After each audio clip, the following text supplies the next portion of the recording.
Another thing to look for in other people and pay attention to with yourself is whether the arms are sending a message that they or you are trying to protect yourself, such as holding something against the chest, bringing an arm to rest on a chair or a table, putting an arm out to create a little distance, using one arm to hold the other behind the back. These gestures subconsciously suggest that a person doesn't feel entirely comfortable with the situation and needs to steady or protect themselves somehow. Other ways the use of our hands send messages are standing with your hands on your hips. This can be an indication that you're ready and in control. But be careful. When in conjunction with facial expressions, it can also be interpreted as a sign of aggressiveness. Now, clasping your hands behind the back may indicate that you're feeling bored, anxious, or even a bit angry. Rapidly tapping your fingers or fidgeting can be a sign that you're bored, impatient, or frustrated. Now, do you want to feel powerful? Steeple your hands.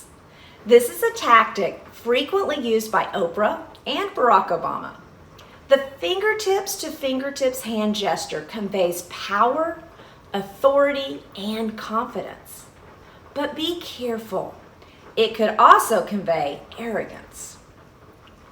So let's take a minute and talk about gestures again. Gestures are woven into the fabric of our daily lives. You may wave, point, beckon, or use your hands with arguing or speaking animately. Often, you're expressing yourself with gestures without thinking. Many people use gestures for emphasis when they're speaking.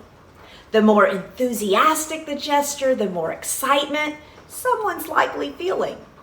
It's also fairly common for people to gesture towards someone they feel particularly close to, often without realizing it.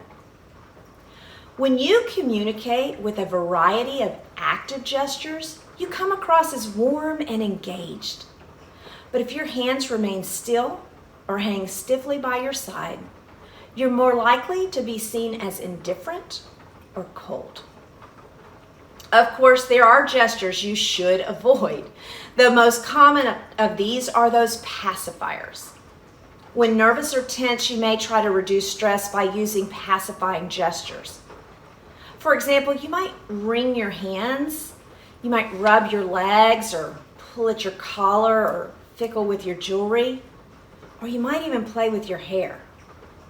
In a business setting, pacifiers can make you look tentative or unprepared.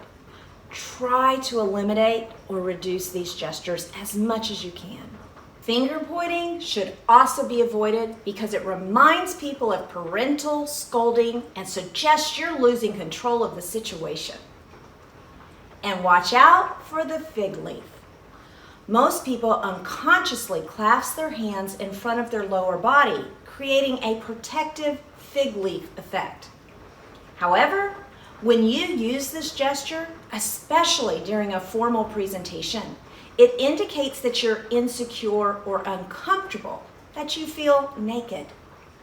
A better choice would be to clasp your hands at waist level.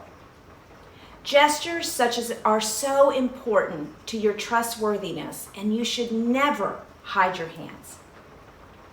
Keeping your hands visible when seated shows that you're open and you have nothing to hide. Using a variety of gestures helps you connect with your audience. You are more likely to be compelling and convincing when you talk with your hands, as long as you know what they're saying.